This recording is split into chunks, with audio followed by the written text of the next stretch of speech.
बिस्मिल्लाहिर्रहमानिर्रहीम। अस्सलामु अलैकुम। द हिस्ट्री ऑफ सिंध में मां आहियां अव्हांजो पंहिंजो तामीर हुसैन। अव्हां सभिनी मौज़ सॼणनि खे असांजे हिन यूट्यूब चैनल ते भली कार। सिंध जो नामवर आलम, अदीब, लिसानियात, लोक अदब ऐं लतीफ़ियात जो पारखू ऐं मुहक़िक़ डॉक्टर नबी बख्श ख़ान बलोच 16 दिसंबर 1917 ईस्वीअ में ॻोठ जाफ़र ख़ान लगारी तालुक़े संझोरे ज़िले सांगड़ में पैदा थियो। सिंध जे तारीख़, लोक अदब, ॿोलीअ, क्लासिकी शाइरी, मौसीक़ी ऐं लतीफ़ियात जे मौज़ूअनि ते वॾी जाखोड़ ऐं तहक़ीक़ वसीले सिंधी ॿोलीअ ऐं अदब जो अमूला ख़ज़ानो मुतअदिद किताबनि जी सूरत में छपाए पधिरो कयो अथसि। डॉक्टर साहिब खे सिंधी, उर्दू, अरबी, फ़ारसी, अंग्रेज़ी ऐं सराइकी ज़बाननि ते अबूर हासिलु हो। 1924 ईस्वीअ में प्राइमरी तालीम हासिलु करण लाइ ॻोठ पलीअ ख़ान लगारीअ जे प्राइमरी स्कूल में दाख़िलु थियो। उनखां पोइ ॻोठ 22 जुमड़ाऊअ में पढ़ियो। 1929 ईस्वीअ में नौशेर फ़िरोज़ जे मशहूरु मदरसे में वधीक तालीम हासिलु करण लाइ दाख़िलु थियो। 1936 ईस्वीअ में जूनागढ़ कॉलेज बम्बई यूनिवर्सिटीअ मां मैट्रिक जो इम्तिहान पास कयईं। 1941 ईस्वीअ में बम्बई यूनिवर्सिटीअ मां BA ऑनर्स जो इम्तिहान फर्स्ट डिवीज़न 3rd पोज़ीशन में पास कयईं। 1943 ईस्वी में मुस्लिम यूनिवर्सिटी अलीगढ़ मां MA जो इम्तिहान फर्स्ट डिवीज़न 1st पोज़ीशन में पास करे साॻिए ई साल मुस्लिम यूनिवर्सिटी अलीगढ़ मां वकालत जो इम्तिहान फर्स्ट डिवीज़न में पास कयईं। 1947 ईस्वी में कोलंबिया यूनिवर्सिटी न्यूयॉर्क मां एजुकेशन जे मौज़ूअ ते MA कयईं ऐं 1949 ईस्वी में साॻिए मौज़ूअ ते साॻी यूनिवर्सिटीअ मां PhD जी डिग्री हासिलु कयईं। PhD जी डिग्री मिलण खां पोइ डॉक्टर बलोच खे अक़वाम मुतहदा में नौकरीअ जी आछ थी, पर पाण क़बूल न कयईं।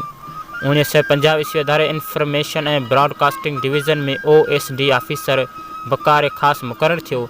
उन बाद मरकज़ी पब्लिक सर्विस कमीशन ज़रिए दमिश्क जे पाकिस्तानी सफ़ारतखाने में तालुकात आम शोबे में मुक़ररु थियो। पर डॉक्टर साहिब तालीम ज़रिए सिंध में सुजाॻी आणण लाइ उन उहिदे तां इस्तीफ़ा ॾिनी ऐं अलामा II काज़ीअ जे तरकीब ते सेप्टेम्बर 1951 ईस्वी में सिंध यूनिवर्सिटीअ जे इंस्टीट्यूट ऑफ एजुकेशन में पहिरियों प्रोफेसर, डायरेक्टर ऐं डेन फैकल्टी ऑफ एजुकेशन बणियो। डॉक्टर बलोच साहिब दिसंबर 1973 ईस्वी खां जनवरी 1976 ईस्वी ताईं सिंध यूनिवर्सिटीअ जो वाइस चांसलर रहियो। जनवरी 1976 ईस्वी खां 9 मार्च 1979 ईस्वी ताईं वफ़ाक़ी वज़ारत तालीम ऐं सक़ाफ़त में officer on special duty secretary थी रहियो। उन अरसे दौरान फेडरल रिव्यू बोर्ड जो मेंबर 1978 या 1979 ईस्वी ऐं मेंबर पी कमीशन इस्लामाबाद रहियो। 1 जुलाई खां 10 अक्टूबर 1979 ईस्वी ताईं national institute of historical and cultural research, जंहिंखे बाद में institute of Islamic history, culture and civilisation सॾियो वियो, जो डायरेक्टर रहियो। 22 नवंबर 1980 ईस्वी खां अगस्त 1983 ईस्वी ताईं इस्लामी यूनिवर्सिटी, हाणे बैनुल अक़वामी इस्लामी यूनिवर्सिटी इस्लामाबाद जो वाइस चांसलर थी रहियो। 1983 ईस्वी खां 1989 ईस्वी ताईं नेशनल हिजरा काउंसिल इस्लामाबाद जो सलाहकार रहियो। 1991 ईस्वी खां 1993 ईस्वी ताईं सिंधी ॿोलीअ जे तरक़ी ऐं सिख्या लाइ क़ाइमु कयल इदारे सिंधी लैंग्वेज अथॉरिटीअ जो बानी चेयरमैन थी रहियो।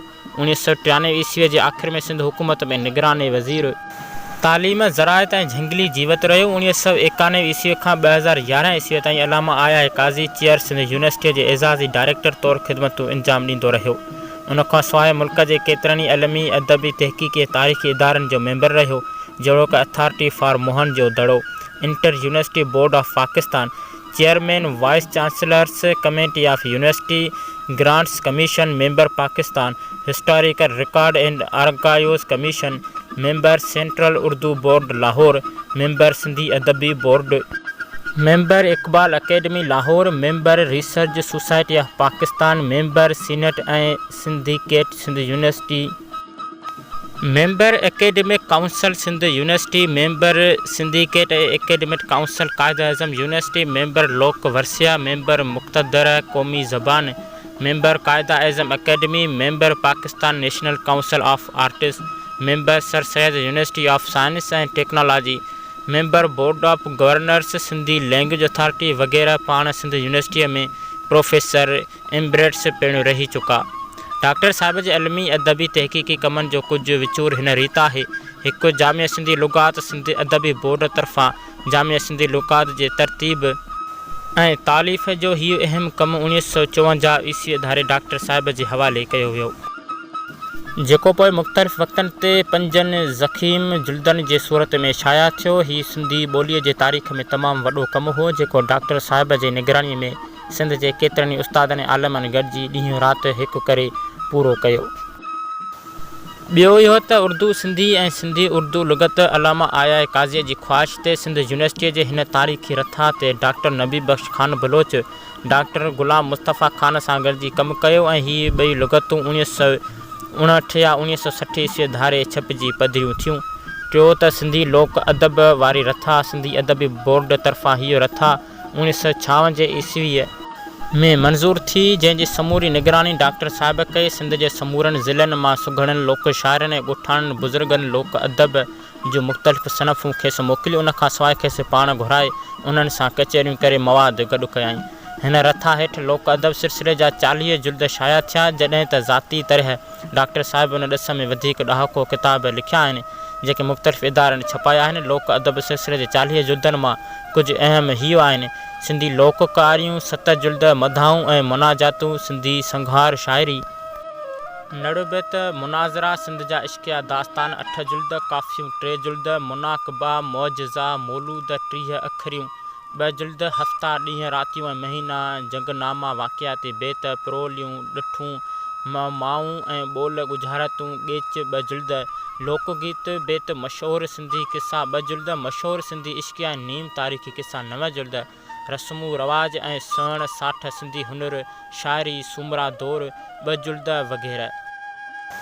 चौथों इहो त शाह जे रिसाले वारी रथा शाह जे रिसाले जो जामे मुस्तंद ऐं मयारी मतन शाया करण वारे हिन रथा ते मौजूदु छापे ऐं कलमी नुस्ख़नि खे भेटे 10 जुल्द छपायाई, जिन में 9 या 8 गॾियल जुल्द शाह जो रिसालो ऐं 10 जुल्द शाह जे रिसाले में शामिल धारी कलाम ते मुश्तमिल आहे। ताज़ो 2009 ईस्वी में बलोच साहिब जो तयारु कयल शाह जे रिसाले जो मुस्तंद ऐं सुधारियल एडिशन सक़ाफ़त ऐं सियाहत खाते हुकूमत सिंध छपाए पधिरो कयो, जंहिंमें अॻु ख़ारिज कयल कलाम पिणु शामिल कयो अथसि। उन खां सवाइ शाह जा मुख़्तलिफ़ कलमी नुस्ख़ा तरतीब ॾियण सां गॾु शाह जे कलाम जा सरचश्मनि तरतीब मुतालिक़ किताबनि शाया करण सां गॾु बलोच साहिब शाह जे मुख़्तलिफ़ सुरनि ते भिट शाह सक़ाफ़ती मर्कज़ पारां थींदड़ मुज़ाकरनि में पेश थियल मवाद खे पिणु केतिरनि किताबनि जी सूरत में तरतीब ॾेई छपायो आहे। पंजों त क्लासिकी शाइरनि जे कलाम हिन रथा हेठि डॉक्टर साहिब सिंध जे क्लासिकी शाइरनि जी ज़िंदगीअ दौर ऐं कलाम खे मुख़्तलिफ़ आलमनि ऐं उस्तादनि जे मदद सां हथु करे लिखाए सहुड़ियो आहे, जंहिंजो तफ़सील हिन रीति आहे: काज़ी कादर जो रिसालो, शाह लुत्फ़ुल्लाह क़ादरीअ जो कलाम, मुय्यन शाह इनायत जो कलाम, ख़लीफ़े नबी बख़्श जो रिसालो, शाह शरीफ़ भाॾाईअ जो रिसालो, राग नामू, सूफ़ी सादिक़ फ़क़ीर सुमरो रिसालो, ग़ुलाम मोहम्मद ख़ानज़ई जो कलियात हमल, कलाम फ़क़ीर नवाब, वली मोहम्मद लगारी, कलियात सांगी वग़ैरह। छहों उहो त सिंधी ॿोली अदब तारीख़ ऐं मौसीक़ी डॉक्टर साहिब जा हिननि मौज़ूअनि ते ॿोल ऐं अदब जी तारीख़, सिंधी ॿोली ऐं अदब जी तारीख़, सिंधी मौसीक़ीअ जी मुख़्तसर तारीख़, सिंधी सूरत ख़ती ऐं ख़ताती, सिंधी ॿोलीअ जो आगाटो मंज़ूम ज़ख़ीरो, जतकी ॿोली, ॿेलायनि जा ॿोल, सूमरनि जो दौर 2 जुल्द, चच नामू, मुक़दमो, तदवीन ऐं हाशिया ऐं ॿिया किताब शाया थियल आहिनि। संदनि मुतफ़रिक़ किताबनि में सभु रंग, मिठीअ जी मच्छी, खारे जी मच्छी, मुंहिंजो ॻोठु जाफ़राबाद लगारी, रिहाण हीरन खान 8 जुल्द, लाखो फुलाणी, प्यारनि जा पैगाम, सॼणनि जा सलाम वग़ैरह अची वञनि था।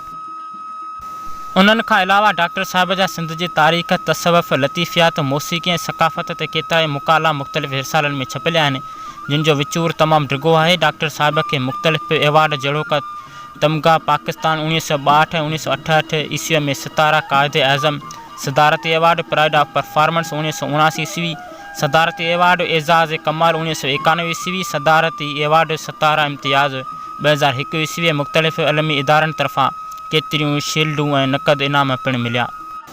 सिंधी ॿोलीअ जो ही नामवर आलम 6 अप्रैल 2011 ईस्वीअ ते लाॾाणो करे वियो। संदसि आख़िरी आरामगाह सिंध यूनिवर्सिटी ॼामशोर में आहे।